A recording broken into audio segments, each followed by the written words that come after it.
Dr. Amanda Blake stood in the observation deck of the research vessel Horizon's Edge, watching the stars through the thick glass. She had been studying alien languages for 10 years, but she had never actually met an alien. Today, that would change. Captain Ryan Mitchell walked up behind her. "Are you ready for this, Amanda?" he asked. His voice was calm, but she could hear the worry in it. Amanda turned around. "As ready as anyone can be for first contact with an alien species," she said. She tried to smile, but her hands were shaking a little. The ship's communication system made a soft beeping sound. Lieutenant Ben Carter's voice came through the speakers. "Captain, we're getting the signal.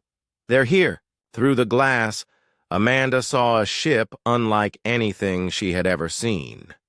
It was long and curved, like a musical instrument.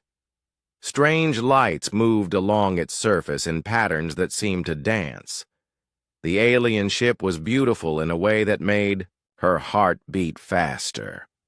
"All hands to stations," Captain Mitchell said into his communicator.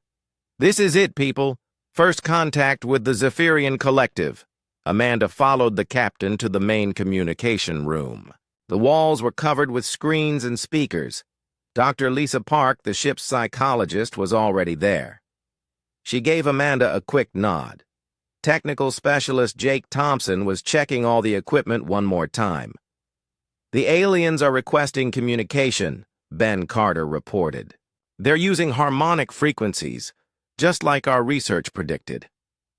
Amanda put on her headset and sat down at the main console. She had studied the Zephyrian language patterns for months, but theory was very different from reality. The first sounds that came through the speakers made her gasp. It was like listening to music and conversation at the same time. The alien voices rose and fell in complex patterns. Multiple voices sang together, creating harmony that was more beautiful than any human choir she had ever heard. But underneath the beauty, she could hear meaning, words, ideas, emotions. "Dr. Blake," Captain Mitchell said quietly. "Can you understand them?" Amanda listened carefully for several minutes. Slowly, the patterns began to make sense. "They're greeting us," she said. "But it's not just words. They're sharing their emotional state, their intentions, their hopes for this meeting. All at the same time." She began working with the translation equipment. The computers had been programmed with everything humans knew about Zephyrian communication, but they needed a human mind to make the real connections. "They're asking about our communication methods," Amanda said after a few more minutes. "They find our single voice speaking very strange. They want to know how we can express complex ideas without harmony." Captain Mitchell leaned forward. "Tell them we're honored to meet them. Express our peaceful intentions." Amanda began to speak into the microphone, but she quickly realized the problem. Human speech, even translated into Zephyrian frequencies, sounded flat and simple compared to their complex harmonies. It was like trying to paint a picture with only one color. The aliens responded with what sounded like confusion mixed with curiosity. Amanda worked harder with the translation equipment, trying to find ways to make human words carry more meaning. "They're introducing their lead communicator," she said. "His name is something like Veltar. He's very interested in our species." Through the speakers, Veltar's voice stood out from the others. His harmonies were deeper, more complex. When he spoke, the other voices joined in to support and enhance his meaning. "Veltar is asking about Earth," Amanda translated. "He wants to know about our home world, our culture, our way of life. But he's asking in a way that suggests he wants to understand something deeper than just facts." Captain Mitchell frowned. "What do you mean, deeper?" Amanda listened to more of the alien communication. It's hard to explain. They don't just want to know what we do or how we live. They want to understand how we think, how our minds work, what makes us, us. Dr. Lisa Park stepped forward. That's fascinating from a psychological perspective. Most species would start with basic information exchange. The communication continued for another hour. Amanda found herself getting better at understanding the complex harmonies. The Zephyrians were incredibly curious about humanity, but their questions were unlike anything she had expected. They're asking why humans sometimes choose not to communicate, Amanda said, looking puzzled. They want to know about times when we're quiet. They find this concept very strange. Quiet? Captain Mitchell asked. They seem to exist in constant communication with each other, Amanda explained. The idea that we sometimes choose not to speak, not to make sound, is completely foreign to them. Veltar's voice came through the speakers again, more complex harmonies than before. Amanda listened carefully, then looked up with surprise. They're making a formal request, she said. They want to arrange a cultural exchange, but not the kind we expected. What kind do they want? Dr. Park asked. Amanda took a deep breath. They want us to explain humanity to them. Not our technology, not our history, not our politics. They want to understand what it means to be human. And they want the explanation to come through communication itself, not through data or images. Captain Mitchell looked concerned. That's a very unusual request. There's more, Amanda continued. Veltar specifically requested that I be the one to provide this explanation. They've been monitoring our communications, and they're fascinated by how I work with language and meaning. The room went quiet for a moment. Through the speakers, the Zephyrian voices continued their musical conversation. This is a big responsibility, Amanda, Captain Mitchell said. You would be representing all of humanity. Amanda looked at the communication equipment, then at the screens showing the alien ship. I understand, Captain, but I think this is why I'm here. This is what I've been training for my whole life. Dr. Park put her hand on Amanda's shoulder. The psychological implications are enormous.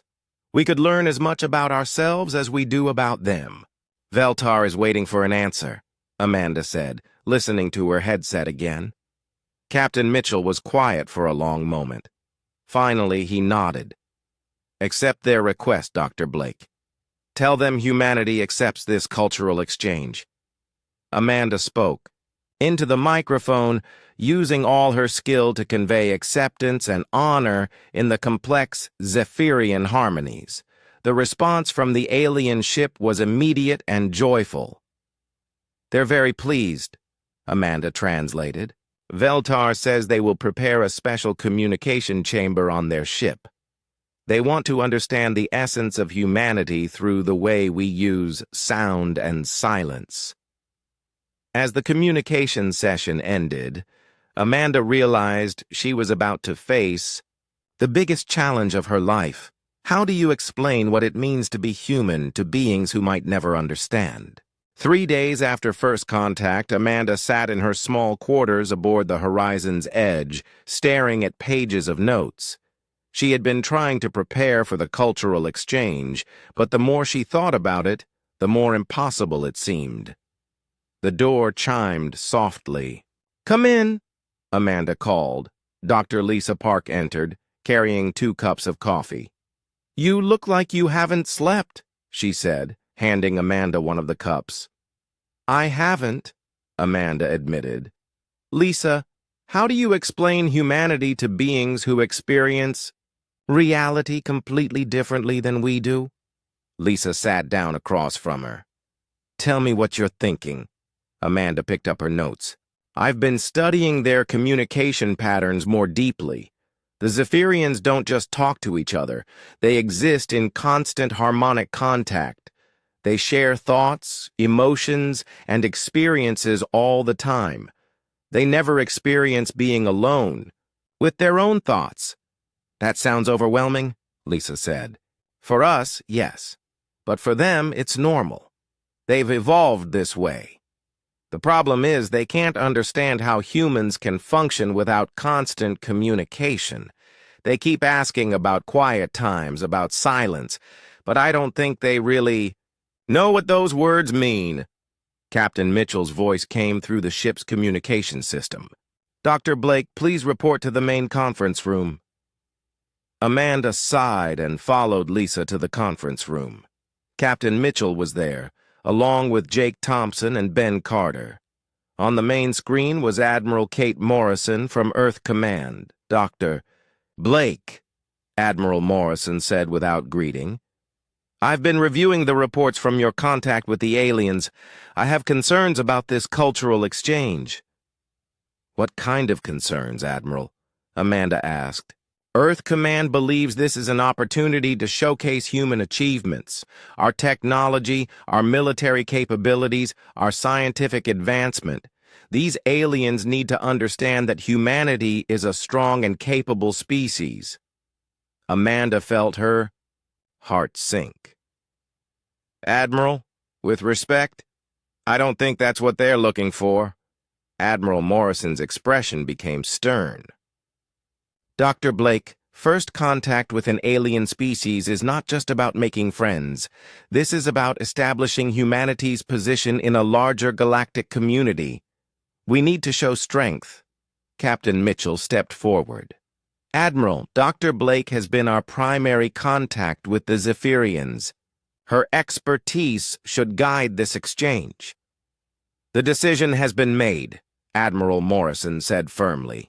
Dr. Blake will demonstrate human technological and military achievements. Show them our weapons, our ships, our ability to defend ourselves, and our allies. After the Admiral signed off, the room was quiet for a moment. Amanda looked at her hands, feeling frustrated and confused. Amanda, Captain Mitchell said gently. I know this isn't what you expected, but Earth Command has valid concerns. Captain, they're not asking about our weapons or our technology, Amanda said. They want to understand something much more basic, something about consciousness itself. Jake. Thompson looked up from his equipment. What do you mean? Amanda walked to the window, looking out at the stars. I've been analyzing their communication patterns. The Zephyrians experience thoughts and emotions as shared phenomena. When one of them thinks something, others can hear it through their harmonic frequencies. They don't have individual consciousness the way we do. Ben Carter frowned.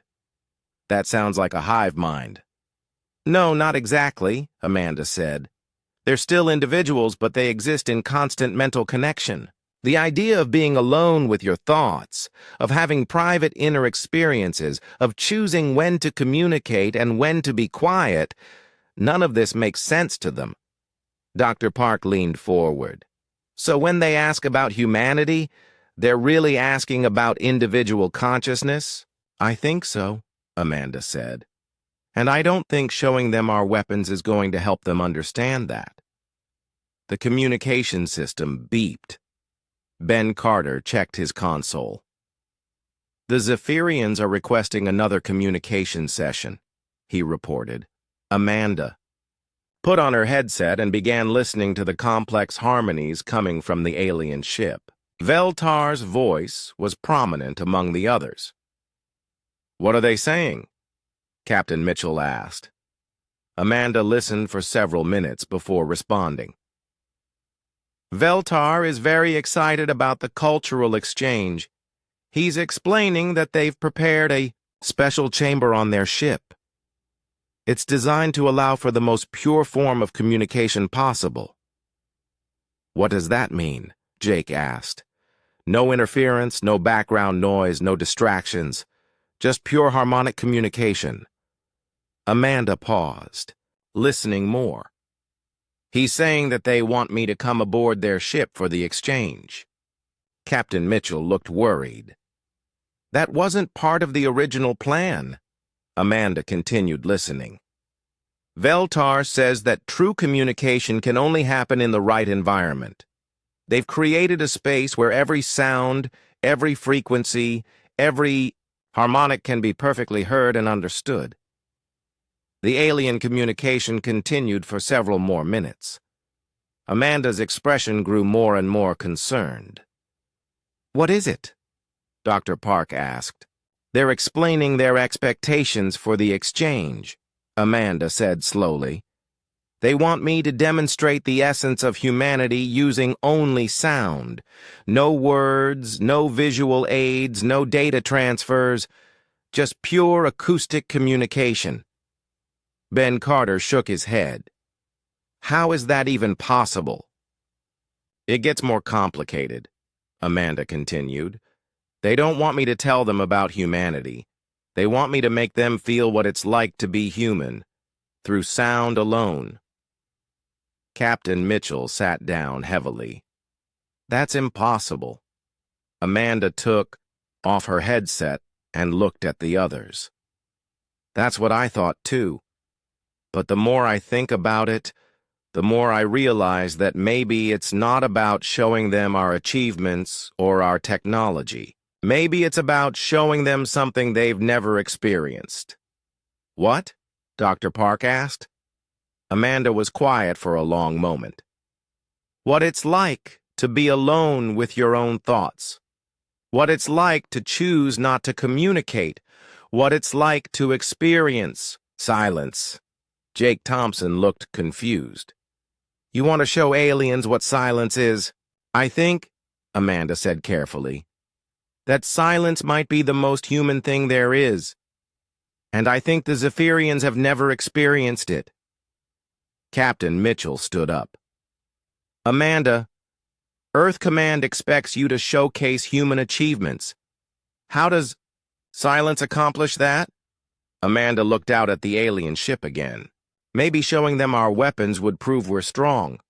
But showing them silence, that might prove we're something they've never encountered before. Something truly unique in the galaxy." "You're talking about disobeying direct orders from Earth Command," Captain Mitchell said. "I'm talking about giving the Zephyrians what they actually want," Amanda replied. "Understanding." The room fell quiet as everyone considered her words. Through the speakers, the Zephyrian harmonies continued, their constant, beautiful song. Amanda spent the next day in the ship's research lab with Ben Carter, studying recordings of Zephyrian communication. The lab was full of equipment that could analyze sound in ways that human ears could not. "Look at this," Ben said, pointing to patterns on his computer screen. "Their communication never stops. Even when they're not actively talking, there are background harmonics." Amanda leaned over to see the display. The screen showed waves of sound that rose and fell in complex patterns. "It's like they're always humming," she said. "More than that," Ben replied. "I think those background sounds carry meaning, too. Emotional states, maybe, or thoughts that aren't quite ready to be shared." Dr. Lisa Park joined them in the lab. "I've been reading about sensory processing," she said. "For humans, too much. Noise can be overwhelming. We need quiet times to rest our minds. But for the Zephyrians, silence might be the overwhelming experience." Amanda turned away from the computer. "What do you mean?" "Think about it," Lisa explained. "If you've evolved to exist in constant harmonic communication, silence wouldn't be peaceful. It would be terrifying, like suddenly going blind or deaf." Ben nodded. "That would explain why they keep asking about quiet times. They can't understand how humans can choose silence when, for them, it would be like choosing sensory deprivation." Amanda sat down at her desk, thinking. So when I try to explain humanity to them, I'm not just explaining a different way of communicating. I'm explaining a completely different way of experiencing consciousness. Exactly, Lisa said. For humans, silence is where thinking happens. It's where we process emotions, make decisions, create ideas. But for the Zephyrians, thinking might only happen through shared harmonics. Jake Thompson walked into the lab carrying a cup of coffee. "How's the research going?" he asked. "We're learning that this cultural exchange might be more difficult than we thought," Amanda said. "Jake, can I ask you something?" "Sure." "When you're working on a difficult technical problem, what do?" Jake looked puzzled. "I think about it, usually in quiet. I need to concentrate." "Right," Amanda said. "You need silence to think." "Clearly. That's a completely human trait." Ben brought up another display on his computer. "I've been analyzing the patterns more. Amanda, I think you're right about silence being important. Look at this." The screen showed a comparison between human speech patterns and Zephyrian harmonics. Human speech had spaces between words, pauses, between sentences, gaps for breathing. The Zephyrian patterns had no gaps at all. "We naturally use silence as part of communication," Amanda said, studying the display. "The pauses give meaning to the words, but they don't pause. Ever." Dr. Park sat down next to Amanda. "This gives me an idea. What if the cultural exchange isn't about showing them what humans do, but about showing them what humans don't do?" "What do you mean?" Jake asked. "Humans choose not to communicate sometimes," Lisa explained. "We choose quiet. We choose solitude. We choose to be alone with our thoughts. For beings who exist in constant connection, that choice might be the most remarkable thing about us." Amanda felt excitement building. "That's it. That's what makes humans unique. Not our technology or our weapons, but our relationship with silence." Ben looked worried. "But how do you demonstrate silence to beings who have never experienced it?" "I don't know yet," Amanda admitted. "But I think that's the key to this whole exchange." The lab's communication system beeped softly. Captain Mitchell's voice came through. "Dr. Blake, please report to my quarters." Amanda found Captain Mitchell in his small office, looking at reports on his computer. He gestured for her to sit down. "Amanda, I've been thinking about your idea regarding silence," he said. "I want to understand what you're proposing." "Captain, Earth Command wants me to showcase human achievements. But I think the Zephyrians already know we have technology and weapons. What they don't understand is how human consciousness works." Captain Mitchell leaned back in his chair. "Explain." "Humans have inner lives," Amanda said. "We think private thoughts. We make decisions alone. We sometimes choose not to share what we're feeling or thinking. For the Zephyrians, this might be impossible to understand because they've never experienced it." "And you think demonstrating silence will help them understand this?" Amanda nodded. "I think it's the only way. But, Captain, it means going against Earth Command's orders." Captain Mitchell was quiet for a long moment. "Amanda, my job is to protect this ship and its crew. Your plan sounds risky. What if the aliens react badly to silence? What if it harms them somehow?" "That's a valid concern," Amanda admitted. "But, Captain, first contact isn't just about showing strength. It's about showing who we are. And silence is a fundamental part of who humans are." "Tell me exactly what you want to do." Amanda took a deep breath. "I want to board their ship as planned. But instead of demonstrating human technology, I want to create a moment of complete silence. No harmonics, no communication, no sound at all. Just quiet. Captain Mitchell looked alarmed. Amanda, that could be interpreted as an attack. Or worse, it could damage their ability to communicate. I don't think so, Amanda said. I've been studying their physiology reports. Silence won't hurt them physically, but it might give them their first experience of individual consciousness. And if it goes wrong? Amanda looked out the small window in the captain's quarters. The alien ship was visible in the distance, still beautiful and strange. Captain, if we just show them our weapons and technology, we'll be like every other species they might encounter. But if we show them silence, we'll show them something truly unique, something that might change how they understand consciousness itself. Captain Mitchell stood up and walked to the window.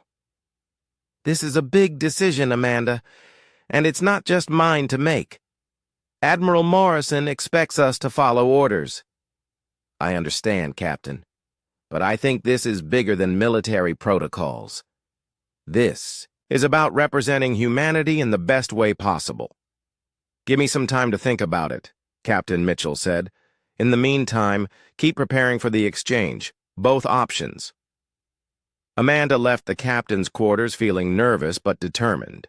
She knew that what she was proposing was risky, but she also knew that it might be the only way to truly communicate with the Zephyrians. Back in her own quarters, Amanda sat quietly, thinking about the challenge ahead. For the first time since first contact, she allowed herself to experience complete silence.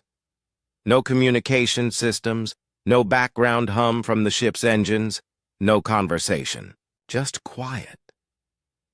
In that silence, she realized something important. This was what made humans special. This ability to be alone with their thoughts, to experience solitude, to find meaning in the absence of sound. If she could share this experience with the Zephyrians, it might be the greatest gift one species could give another. The morning of the cultural exchange arrived with tension filling every corner of the horizon's edge. Amanda stood in her quarters, looking at two different sets of preparation materials. One pile contained Earth Command's files about human military and technological achievements. The other contained her own research about silence and human consciousness. A soft knock came at her door. "Come in," she called. Captain Mitchell entered, followed by Dr. Lisa Park. The captain's face showed the stress of the past few days. "Amanda," he said, "I've made my decision about the cultural exchange." Amanda felt her heart beating faster. "Yes, Captain?" "I'm going to allow you to proceed with your plan about demonstrating silence, but with conditions." Amanda felt relief and worry at the same time. "What conditions?" Dr. Park stepped forward. "I'll be monitoring the aliens' reactions from our ship. If there are any signs that the silence is causing them distress or harm, we end the demonstration immediately." Captain Mitchell nodded. "And Jake Thompson will be on standby to restore normal communication if needed. This is a controlled experiment, not a gamble with alien lives." "I understand," Amanda said. "Thank you for trusting me, Captain." "I'm trusting you because I believe you understand these aliens better than anyone else," Captain Mitchell replied. "But Amanda, if this goes wrong, it could destroy humanity's relationship with the Zephyrians forever." An hour later, Amanda found herself in the ship's docking bay, preparing to board a shuttle that would take her to the alien vessel. Jake Thompson was making final adjustments to a special communication device he had built. "This will let you control the acoustic environment." "In their communication chamber," Jake explained, "you can gradually reduce harmonic frequencies until you achieve complete silence. The key word is gradually. Don't shock them." Ben Carter was checking the communication links between the ships. Amanda, we'll be able to monitor everything. If you need help, just say the word Horizon and we'll get you out of there. Dr. Park handed Amanda a small medical scanner. This will let me monitor your vital signs during the exchange. I want to make sure you're okay too. Amanda put the device in her pocket and looked at her team. These people had become her friends over the past few weeks. They were trusting her with something that could change human history. Thank you, all of you, she said. I know this is risky, but I believe it's right. Captain Mitchell shook her hand. Represent humanity well, Dr. Blake. The shuttle ride to the Zephyrian ship was short, but felt like hours. Amanda could see the alien vessel growing larger through the shuttle's windows. Up close, it was even more beautiful than she had imagined. The surface seemed to ripple with patterns of light that moved in rhythm with sounds she could not hear. The docking process was smooth. The Zephyrians had modified their ship to accommodate human technology.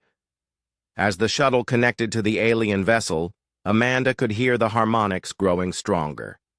Even through the shuttle's hull, the sound was overwhelming. The airlock opened, and Amanda stepped onto the Zephyrian ship for the first time. The experience was unlike anything she had imagined. The walls themselves seemed to sing. Colors moved across surfaces in patterns that matched the harmonic frequencies. It was beautiful, but also overwhelming. Amanda understood immediately why the Zephyrians could not conceive of silence. This ship existed in constant living sound. Veltar was waiting for her, along with two other Zephyrians. Up close, the aliens were taller than humans, with skin that changed color slightly as they communicated. Their faces were kind, with large eyes that seemed to reflect the harmonic patterns around them. Veltar spoke in the complex harmonic language, and Amanda's translation device converted his words to English. Welcome, Dr. Blake. We are honored by your presence. The honor is mine, Amanda replied, her words converted back to Zephyrian harmonics. Please, follow us to the communication chamber, Veltar said. We have prepared a space for perfect harmonic exchange. They walked through corridors that hummed with life. Other Zephyrians they passed added their voices to the ambient harmonics, creating a symphony of communication that never ended. Amanda realized that every step on this ship was like walking through a living conversation. The communication chamber was unlike anything Amanda had ever seen. The room was perfectly round, with walls that curved smoothly into the ceiling. Every surface was designed to enhance and amplify sound. When Veltar spoke, his voice seemed to come from everywhere at once. This chamber allows for the purest communication possible, Veltar explained. Here, every thought, every emotion, every idea can be shared with perfect clarity. Amanda looked around the room and realized the magnitude of what she was about to do. In this space designed for perfect sound, she was going to create perfect silence. Veltar, she said carefully, before we begin, I want you to understand something about human communication. Yes, Dr. Blake, we are very curious. Humans sometimes choose not to communicate. We sometimes choose to be quiet. This is not because we are hiding something or because we are angry. It is because silence is part of how we think and feel. Veltar's harmonics showed confusion. You choose not to share your thoughts? How do others know what you are thinking? Sometimes they don't, Amanda said. And that's okay. Humans have private thoughts, inner experiences that we don't share. The other Zephyrians in the chamber began producing harmonic patterns that Amanda's device translated as surprise and bewilderment. "Dr. Blake," Veltar said, "we do not understand. How can thoughts exist without sharing? How can consciousness exist in isolation?" Amanda took a deep breath. "That's what I want to show you. But Veltar, this demonstration will be unlike anything you have ever experienced. It might be uncomfortable or confusing." "We are prepared," Veltar said, though his harmonics suggested uncertainty. Amanda looked at the communication device Jake had built for her. It was time to make a choice that would change everything. She thought about Captain Mitchell's trust, about Earth Command's orders, about the hopes and fears of everyone aboard the Horizon's Edge, but mostly she thought about the weight of silence, about what it meant to be human, about the spaces between, thoughts where creativity was born, where decisions were made, where the deepest parts of consciousness lived. "Veltar," she said, "I'm going to show you what it means to be alone with your thoughts. I'm going to show you silence." The Zephyrian's harmonics changed to patterns that suggested both excitement and fear. "We are ready, Dr. Blake." Amanda placed her hand on the control device. In a few moments, she would create something that had never existed on this ship, in this species' experience, perhaps in this part of the galaxy. She would create the absence of sound. She would create the most human experience possible. Amanda stood in the center of the communication chamber, her hand resting on Jake's device. Around her, the Zephyrian harmonics filled the air with their constant, beautiful song. Veltar and the other aliens watched her with curiosity and anticipation. "Before I begin," Amanda said, "I want you to understand that what you're about to experience is normal for humans. We don't fear it. For us, it's natural and peaceful." Veltar's harmonics showed interest mixed with concern. "We trust you, Dr. Blake. Show us this thing you call silence." Amanda began by slowly reducing the background harmonics in the chamber. Jake's device was precise, allowing her to lower specific frequencies without creating jarring changes. The first adjustments were barely noticeable. The Zephyrians continued their communication, but Amanda could see subtle changes in their behavior. Their harmonics became slightly more focused, as if they were concentrating harder to maintain their usual patterns.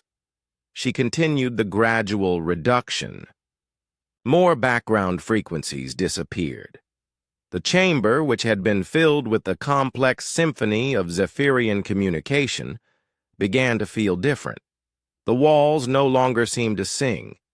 The colors moving across the surfaces became less vibrant. Veltar produced a harmonic pattern that Amanda's device translated as confusion. "Dr. Blake, something is changing. The communication feels thinner." "That's normal," Amanda replied gently. "Keep communicating as you usually do." But the other Zephyrians were having difficulty. Their harmonics became less coordinated. The beautiful patterns that had flowed so naturally between them began to break apart. Amanda could see panic starting to form in their movements. She reduced more frequencies. The chamber was now quieter than it had ever been in the Zephyrians' experience. Their communication was limited to direct vocal harmonics, without the rich background that normally supported their thoughts. One of the Zephyrians produced what sounded like distress.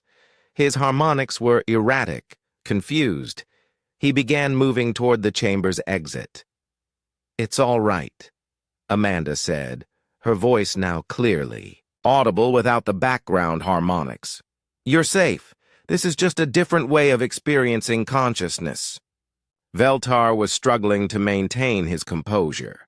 His usually complex harmonics had become simple, basic patterns. "Dr. Blake, I can barely hear my own thoughts. How is this possible?" "You're hearing your individual thoughts for the first time," Amanda explained. "Without the shared harmonics, your consciousness is becoming more private, more personal." The third Zephyrian in the chamber had stopped communicating altogether. He stood motionless, his eyes wide with what appeared to be shock. Amanda watched carefully, ready to stop the demonstration if any of them seemed to be in danger. "Continue," Veltar said, though his harmonics showed fear. "Show us the complete experience." Amanda took a deep breath and made the final adjustments to Jake's device. The last of the background harmonics disappeared. The chamber's acoustic enhancement systems shut down. For the first time in the history of this ship, this species, this part of the galaxy, there was complete silence. The effect was immediate and profound. Veltar collapsed to his knees, his mouth open but no sound coming out. The other two Zephyrians began what could only be described as panic. One ran to the walls, pressing his hands against surfaces that no longer sang. The other stood frozen, his eyes moving rapidly, as if he was trying to find something that was no longer there. Amanda stood in the center of the chamber, the only calm presence in the chaos of the aliens' first experience with silence. She could hear her own heartbeat, her own breathing, the small sounds of her clothing moving as she shifted position. For her, these sounds were comforting. For the Zephyrians, the absence of their familiar harmonics was like a sensory amputation. The silence lasted exactly 30 seconds, though for the aliens it seemed like an eternity. Veltar tried to speak, but could not coordinate his harmonics. Without the supporting frequencies he was used to, his voice sounded weak and strange. The other Zephyrians were experiencing something that had no equivalent in their evolution or culture. Amanda watched their vital signs on her scanner. Their stress levels were high, but they were not in physical danger. This was psychological shock, not physical harm. In those 30 seconds of silence, something unprecedented happened. The Zephyrians began to experience individual consciousness. Without the constant flow of shared harmonics, their thoughts became private for the first time. Each alien was alone with his own mind. Veltar's eyes met Amanda's across the silent chamber. In that moment, without harmonics to carry meaning between them, they experienced something that no Zephyrian had ever experienced before: nonverbal understanding, a look that carried meaning without sound. After 30 seconds, Amanda gradually restored the harmonics. The chamber began to sing again. The walls came alive with color and pattern.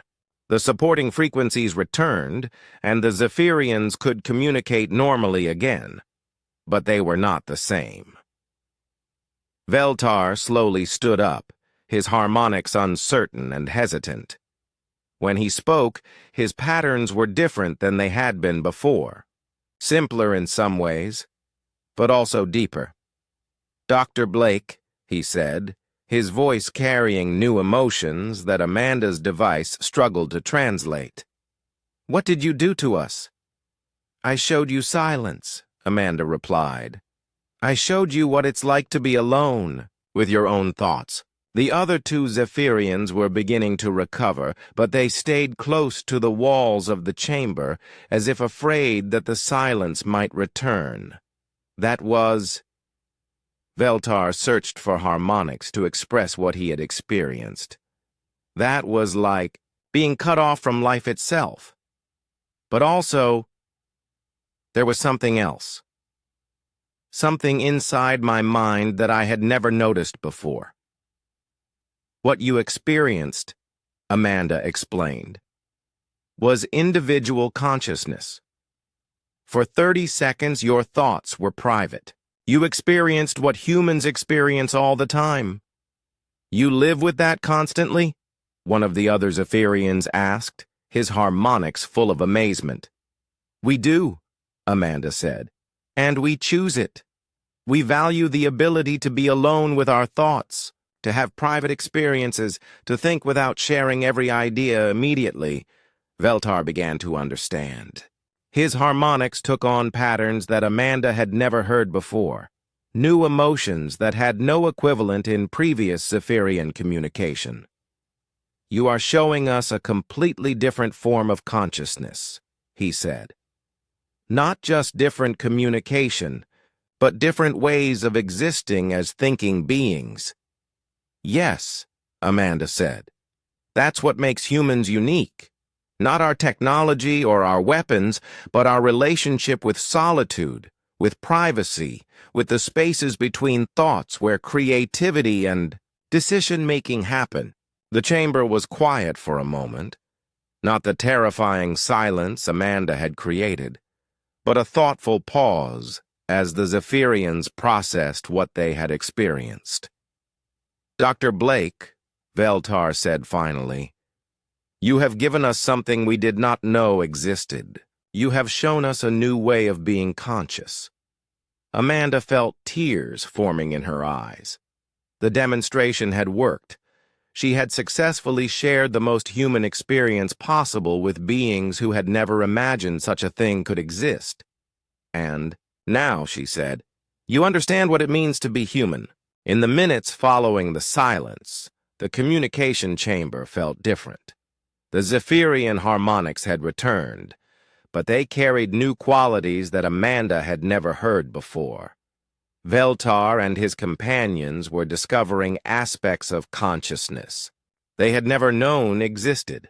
Dr. Amy Rodriguez's voice came through Amanda's communicator from the horizon's edge. Amanda, I'm monitoring the Zephyrians' vital signs from here. Their brain activity patterns have changed significantly. Are they all right? I think they're more than all right, Amanda replied quietly. I think they're experiencing something revolutionary. Veltar approached Amanda slowly. His harmonics were different now, less complex in some ways, but carrying deeper emotional content. Dr. Blake, in that silence I experienced something that has no name in our language. What did you experience? Amanda asked. I thought, without sharing. I had ideas that existed only in my own mind. There were feelings that belonged only to me. Veltar's harmonics showed wonder and confusion. How do humans function with such isolation? One of the other Zephyrians, who Amanda learned was named Kethva, spoke up. It was not isolation. It was ownership. Ownership of my own thoughts. The third alien, Mortan, had been quiet since the silence ended. Now he produced harmonics that carried deep contemplation. In the silence, I discovered that I have an inner voice, a part of my consciousness that speaks only to me. Amanda felt excitement building as she realized the profound impact of what had just happened. What you experienced, she explained, is what humans call introspection, the ability to examine your own thoughts and feelings privately. But how do you make decisions without sharing your thought process with others? Kethva asked. We consider multiple perspectives internally, Amanda said. We imagine different outcomes, weigh different options, all within our own minds. Then we choose what to share and what to keep private. Veltar's harmonics took on patterns of amazement. You mean humans can have entire conversations with themselves? Call it thinking, Amanda said with a smile. And yes, sometimes we have very complex internal discussions. Dr. Rodriguez's voice came through the communicator again. Amanda, The brain scans are showing remarkable changes. The Zephyrians are developing new neural pathways in real time. Mortan heard this and produced questioning harmonics. Dr. Blake, what is Dr. Rodriguez saying about our minds? Amanda explained the concept of brain scanning and neural pathways. The Zephyrians were fascinated to learn that their 30 seconds of silence had actually changed their brain structure. Yuki, mean this experience has permanently altered how we think? Veltar asked. It's possible, Amanda said. For humans, learning to be comfortable with silence and solitude is part of growing up, but you've experienced it as adults, so the impact might be even more significant. Over the next hour, the Zephyrians began experimenting with their new awareness. They would create brief moments of reduced harmonics, trying to recapture the feeling of individual consciousness they had experienced during the silence. It is addictive, Kethva admitted. This feeling of having thoughts that belong only to me. I understand now why humans sometimes choose not to communicate. But it is also frightening, Mortan added. To be alone with your thoughts means being responsible for your own decisions. Amanda nodded. That's part of being human. Individual responsibility, personal choice, private reflection. These are fundamental to how we experience life. Veltar had been quiet for several minutes, clearly processing his new experiences. When he spoke again, his harmonics carried authority and decision. Dr. Blake, we must share this discovery with our people. But first, we need to understand more. Can you teach us about different types of human silence? What do you mean? Amanda asked. You showed us one type of silence, complete absence of communication, but I sense there are others. Amanda was impressed by Veltar's insight. You're right. Humans use different kinds of silence for different purposes. She began explaining the various ways humans employed quiet. There was contemplative silence for thinking through problems, respectful silence for honoring important moments, comfortable silence between people who knew each other well, uncomfortable silence when people disagreed, angry silence when someone chose not to speak, peaceful silence for rest and meditation. The Zephyrians listened with growing amazement. Each type of silence represented a different aspect of human consciousness that they had never imagined. Your species has an entire vocabulary of non-communication, Mortan observed. You use the absence of sound to convey meaning. Sometimes silence says more than words, Amanda agreed. Dr. Rodriguez's voice interrupted their conversation. Amanda, Captain Mitchell wants to speak with you. Amanda activated her communicator to speak with the captain. Yes, Captain? Amanda, how are things going over there? Earth Command is asking for updates. Amanda looked at the three Zephyrians who were still experimenting with brief moments of reduced harmonics. Captain, I think we've achieved something unprecedented. The cultural exchange has succeeded beyond our expectations. What do you mean? The Zephyrians now understand individual consciousness. They're learning to think privately, to experience solitude, to value personal reflection. We've introduced them to a completely new way of being conscious. Captain Mitchell was quiet for a moment. And they're responding well to this? More than well, Captain. They're fascinated. Veltar wants to share this discovery with their entire species. That's significant, Captain Mitchell said. Amanda, you've potentially changed the course of an entire civilization. After ending the communication with the captain, Amanda turned back to the Zephyrians. Veltar approached her with harmonics that carried deep respect. Dr. Blake, We now understand why our species was drawn to contact with humans. We sensed something different about your communication patterns, but we did not know what it was. And now you do? Now we know that you possess a form of consciousness that is unique in our experience. You have shown us dimensions of thinking and feeling that we never knew existed. Kethva added, "We came seeking to understand human communication. Instead, you have shown us new ways to understand consciousness itself." Amanda felt a profound sense of accomplishment. She had not just completed a cultural exchange, she had opened up new possibilities for an entire species. "Veltar," she said, "what will you do with this knowledge?" "We will return to our people," Veltar replied, "but we will return changed. We will carry this gift of individual consciousness back to our civilization. And we will remember," Mortan added, "that it was a human who taught us what it means to be alone with our thoughts." Amanda realized that in showing the Zephyrians silence, she had given them something far more valuable than any technological or military demonstration could have provided. She had given them a new way of being conscious, a new relationship with their own minds. The cultural exchange had become something neither species had anticipated, a fundamental expansion of what it meant to think and feel and exist as conscious beings.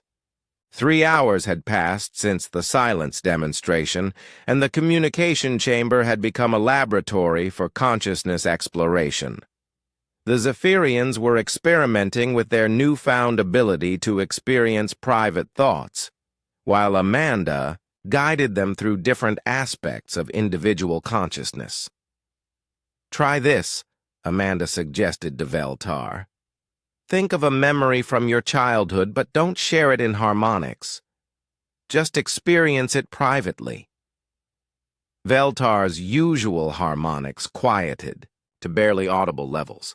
For a full minute he stood still, his eyes distant. When he resumed normal communication, his patterns showed amazement. "I remembered my first time seeing the stars," he said, "but the memory felt different when I experienced it alone. More personal.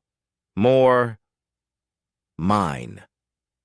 Communication specialist Maria Santos's voice came through Amanda's communicator from the horizon's edge.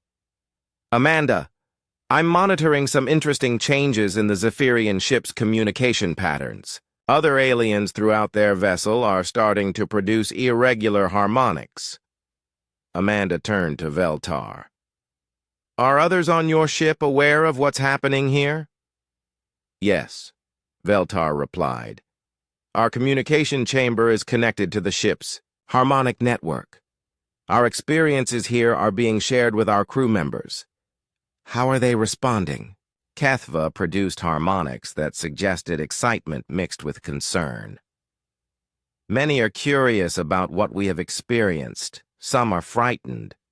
The concept of private thoughts is revolutionary for our people." Mortan, who had been the quietest of the three, spoke up. "Dr. Blake, some of our crew members are attempting to recreate the silence experience. They are reducing their harmonic output voluntarily." Amanda felt both pride and concern. "Are they doing it safely? Gradual reduction, like we did here?" "Yes," Veltar assured her. "We are sharing the proper method. But Dr. Blake, the implications of what you have shown us are enormous." "How so?" "Our entire society is built on shared consciousness. Our decisions are made collectively. Our emotions are communal. Our thoughts are transparent. If our people learn to think privately, to make individual decisions, to have personal experiences, our civilization will change fundamentally." Amanda realized the weight of what had happened. "Veltar, I didn't intend to disrupt your society. I only wanted to help you understand humanity. Do not apologize, Veltar said, his harmonics carrying deep gratitude. You have given us a gift beyond measure. But yes, this gift will change everything. Dr. Rodriguez's voice came through the communicator.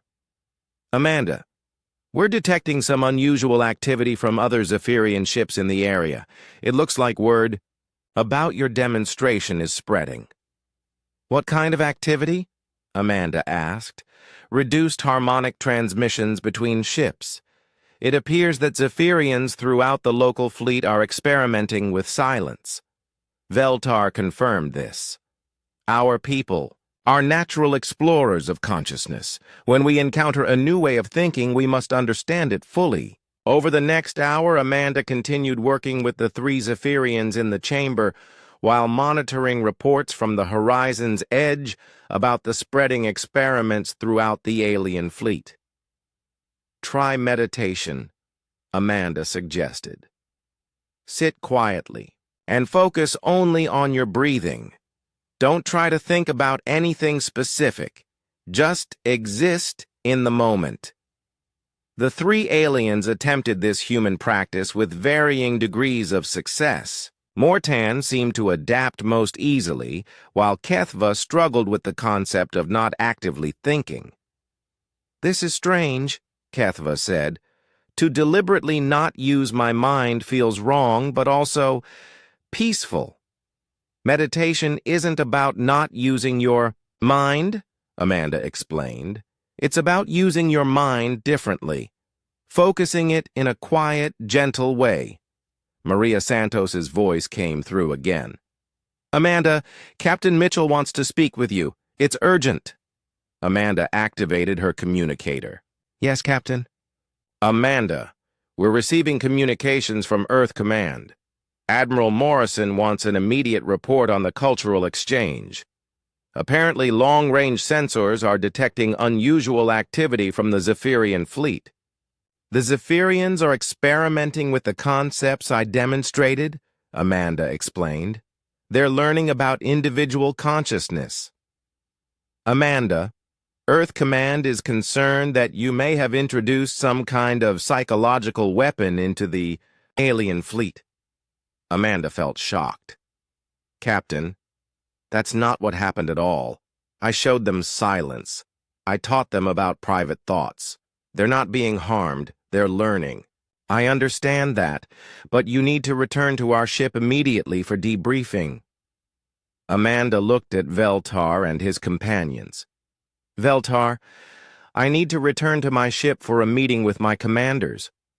But this cultural exchange isn't over, is it? Dr. Blake, Veltar said, his harmonics carrying deep respect. This exchange will never be over. What you have shown us will become part of who we are. When I return to your ship, can we continue exploring these concepts? We would be honored, Mortan replied. But Dr. Blake, we also have a request. What kind of request? We want to learn more about human consciousness. But we also want to share our discoveries with our home world. Would it be possible for some of our people to visit Earth? Amanda felt excitement at the possibility. That would be wonderful. But it's not my decision to make. I'll need to discuss it with my superiors. We understand, Veltar said. But please know that what you have shared with us today will spread throughout our civilization. You have started something that cannot be stopped. As Amanda prepared to return to the horizon's edge, she reflected on what had happened. She had intended to demonstrate a simple aspect of human consciousness. Instead, she had initiated what might be the most significant cultural revolution in Zephyrian history. The shuttle ride back to her ship was brief, but Amanda spent the time thinking about the implications of the day's events. She had shown 3 aliens what it meant to experience silence, and that experience was now spreading through their entire fleet. When she docked with the horizon's edge, Captain Mitchell and Dr. Park were waiting for her. Amanda, Captain Mitchell, said, "We need to understand exactly what happened over there." "I gave them what they asked for," Amanda replied. "I showed them what it means to be human. And apparently," Dr. Park added, "you may have changed their entire species in the process." Amanda looked out at the Zephyrian ships through the docking bay windows. Even from this distance, she could see that their harmonic patterns were different than they had been that morning. More varied, more individual, more human. "Captain," she said, "I think what happened today is just the beginning." The beginning of what? The beginning of a new kind of consciousness in the galaxy. The Zephyrians are going to take what they learned back to their civilization. They're going to teach other aliens about individual consciousness, about the value of privacy and solitude and personal reflection. Captain Mitchell looked worried. "And Earth Command sees this as a potential threat." "It's not a threat," Amanda said firmly. "It's evolution. The Zephyrians are evolving psychologically, in real time, because of what they learned today." "And that evolution started," Dr. Park observed, "with 30 seconds of silence." Amanda nodded. "Sometimes the most powerful communication happens when no one is speaking at all." 6 months after first contact, Amanda stood in the observation deck of a space station orbiting Earth. Through the large windows, she could see ships from 12 different species gathered for the first Galactic Consciousness Conference. The Zephyrian vessels were easy to identify. Their harmonic patterns had become more complex and individual since that day when she had shown them silence. Captain Mitchell joined her at the window. "Hard to believe it all started with 30 seconds of quiet," he said. "Sometimes the smallest actions have the biggest consequences," Amanda replied, watching a new Zephyrian ship dock at the station. Dr. Lisa Park approached them, carrying a data tablet. "Amanda, you might want to see the latest reports from the Zephyrian homeworld." Amanda looked at the tablet screen. The reports described remarkable changes in Zephyrian society. Quiet chambers had been built throughout their civilization, spaces where individuals could experience solitude and private thought. The concept of personal meditation had spread through their culture like a revolution. "They're calling it the Great Awakening," Dr. Park explained. "The idea that consciousness can exist privately, individually, has changed how they approach everything from art to science to relationships." Ben Carter's voice came through the station's communication system.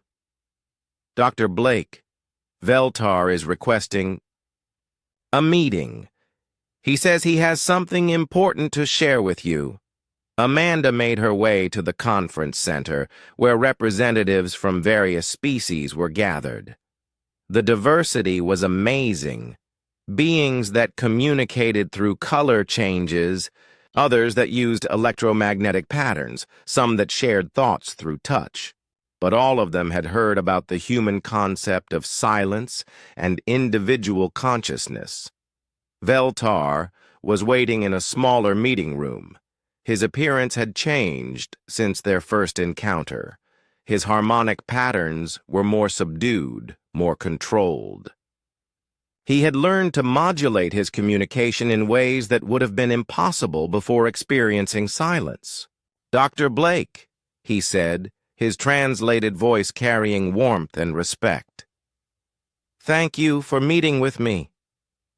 "It's good to see you, Veltar. How are your people adapting to the changes?" "The adaptation continues every day," Veltar replied. "But Dr. Blake, I wanted to tell you about something remarkable. We have discovered that our capacity for creative thinking has increased dramatically since we learned to experience solitude." "How so?" When thoughts are always shared, new ideas tend to conform to existing patterns. But when we think privately first, before sharing, we generate ideas that are truly original. Our scientists, our artists, our philosophers, all are producing work that surpasses anything from our previous history. Amanda felt a deep sense of satisfaction. That's wonderful, Veltar. There is more, Veltar continued. We have been in contact with other species throughout the galaxy. Word of your demonstration has spread far beyond our civilization. Many species are requesting cultural exchanges to learn about individual consciousness. Jake Thompson entered the meeting room, followed by Dr. Amy Rodriguez. Amanda, we've been monitoring communications throughout the galaxy. The concept of silence and private thought is spreading to species that have never had contact with humans. What does that mean? Amanda asked. Dr. Rodriguez consulted her datapad. It means you've started a galactic consciousness revolution. Species that have evolved with different types of shared awareness are all experimenting with individual thought. Veltar's harmonics showed pride. Dr. Blake, you have given the galaxy something it did not know it was missing. The ability to be alone with one's thoughts is becoming recognized as a fundamental aspect of advanced consciousness. But there's something else, Jake added. Earth Command initially viewed this as a security risk. They thought you had somehow weakened the Zephyrians by introducing individual consciousness. And now? Amanda asked. Now they're beginning to understand that you've done the opposite, Jake explained. Species that learn individual consciousness become more creative, more innovative, more adaptable. The Zephyrians have advanced their technology and culture more in the past 6 months than in the previous century. Maria Santos's voice came through the room's communications system. Dr. Blake, you have a priority message from Admiral Morrison. Amanda activated the communication link. Admiral Morrison's face appeared on the screen, and her expression was very different from their last conversation. Dr. Blake, the Admiral said, I owe you an apology. When you disobeyed orders during the cultural exchange, I thought you had made a serious mistake. And now, Admiral, now I understand that you've positioned humanity as the most influential species in the galaxy, not through military strength or technological superiority, but through sharing something uniquely human. Amanda felt relieved. Thank you, Admiral. Dr. Blake, the President wants to offer you a new position, Director of Consciousness Studies for the Galactic Alliance. You would be responsible for helping other species understand individual consciousness and its benefits. Amanda looked at Veltar, who was listening to the conversation with interest. Admiral, I'm honored, but I think this work should be collaborative. The Zephyrians and other species have their own insights to contribute. Veltar's harmonics showed appreciation. Dr. Blake speaks wisely. Consciousness is not a human invention to be taught to others. It is a galactic phenomenon to be explored together. Over the following weeks, Amanda worked with representatives from dozens of species to establish protocols for consciousness exploration. The quiet chambers pioneered by the Zephyrians were adapted for different types of beings. Species that communicated through electromagnetic fields learned to create neutral zones for individual thought. Beings that shared consciousness through touch developed solitude protocols for private reflection. The changes were remarkable. Species that had been stagnant for millennia began producing innovations and artistic works that amazed their own civilizations. The concept of individual choice and personal responsibility spread throughout the galaxy, leading to more democratic and flexible societies. But perhaps the most significant change was in how species related to each other. When beings could think privately, they could also choose what to share and what to keep personal. This led to more thoughtful communication, more deliberate relationships, and deeper understanding between different types of consciousness. Amanda found herself at the center of a galactic transformation that she had never intended to start, all because she had chosen to show 3 aliens what it meant to be quiet. One evening, as she stood again in the observation deck watching ships from across the galaxy, Dr. Park joined her. "Any regrets about disobeying Earth Command's orders?" Lisa asked. Amanda thought about the question. If I had followed orders and demonstrated human weapons and technology, we would have shown the galaxy that humans are strong.